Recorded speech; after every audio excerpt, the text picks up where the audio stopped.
Do we call today's, وہ کیا اردو آپ اس کو کہیں گے جو فلموں میں زبان استعمال ہوتی ہے یا ہم لوگ استعمال کرتے ہیں، کیا اس کو ایک عوامی زبان کا ہم آج بھی ایک رتبہ دے سکتے ہیں؟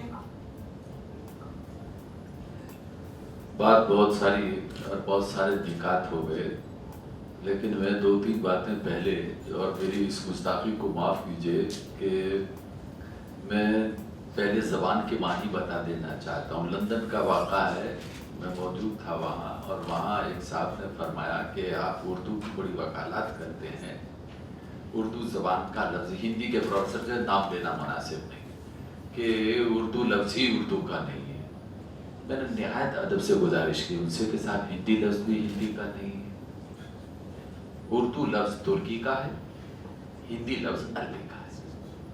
تو زبانوں کا اگر یہی سلسلہ، جس طرح کی گفتگو ہم اکثر کرتے رہتے ہیں، یہاں بھی کچھ نکات آئے تو اس سے بھی بات بنتی نہیں۔ اردو لشکری زبان یعنی ترکی کا لفظ ہے، ہوگا، معاف کیجئے، ہم جس عوام کی طرف آپ نے اشارہ کیا کہ اوقات لفظ جو ہے وہ وقت کا پلورل ہے، وقت کی جمع ہے، بہووچن ہے اس کا۔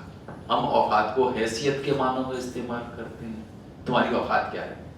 تو اب وہاں وہ کہتا ہے کہ تو وہاں تو پھر وقت کی جمع ہے، تب پھر اس کو آپ کیا کہیں گے؟ دوسری بات، مطلب میں صرف نکات ہی بیان کر سکتا ہوں چھوٹے سے وقت میں، اور کیا کہہ سکتا ہوں آپ سے۔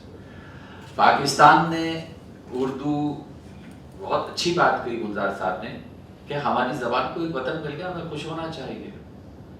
زبانیں مذہبوں کی نہیں، تہذیبوں کی ہوتی ہے، اور جو لوگ اس مغالطے میں رہتے ہیں کہ زبانیں مذہبوں کی ہوتی ہے، وہ بڑی غلطی پر ہے۔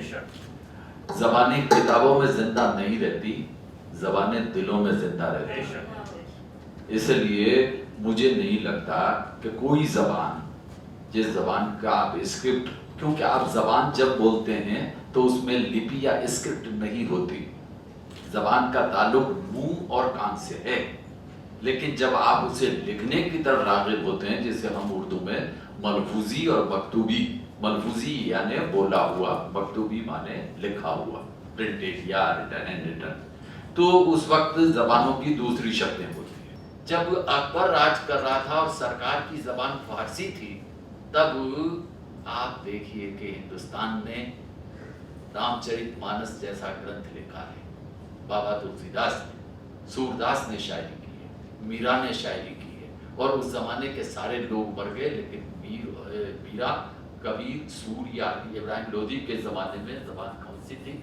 زبانیں تو ہماری سینوں میں سفر کرتی ہے، اور جو چیز سینوں میں سفر کرتی ہے وہ سرکاروں اور سیاستوں کی محتاج نہیں ہوتی۔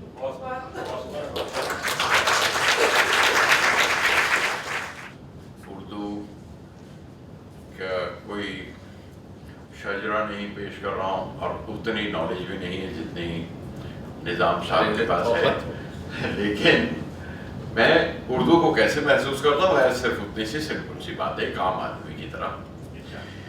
یہ کیسا عشق ہے اردو زبان کا،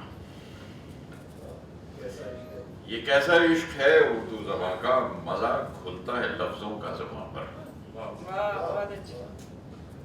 یہ کیسا عشق ہے اردو زبان کا، مزہ کھلتا ہے لفظوں کا زبان پر، کہ جیسے پان میں مہنگا قمام گلتا ہے۔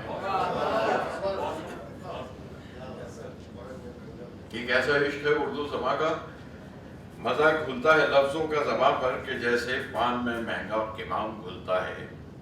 نشہ آتا ہے اردو بولنے میں، گلوری کی طرح ہیں منہ لگی سب اصطلاحیں، لطف دیتی ہیں۔ گلوری کی طرح ہیں منہ لگی سب اصطلاحیں، لطف دیتی ہیں۔ حلق چھوتی ہے اردو تو حلق سے جیسے مے کا گھونٹ اترتا ہے۔ حلق چھوتی ہے اردو تو حلق سے جیسے مے کا گھونٹ اترتا ہے۔ بڑی ایرسٹوکریسی ہے زبان میں، فقیری میں نوابی کا مزہ دیتی ہے۔ بڑی ایرسٹوکریسی ہے زبان میں، فقیری میں نوابی کا مزہ دیتی ہے اردو، اگرچہ معنی کم ہوتے ہیں اور الفاظ کی افراط ہوتی ہے، مگر پھر بھی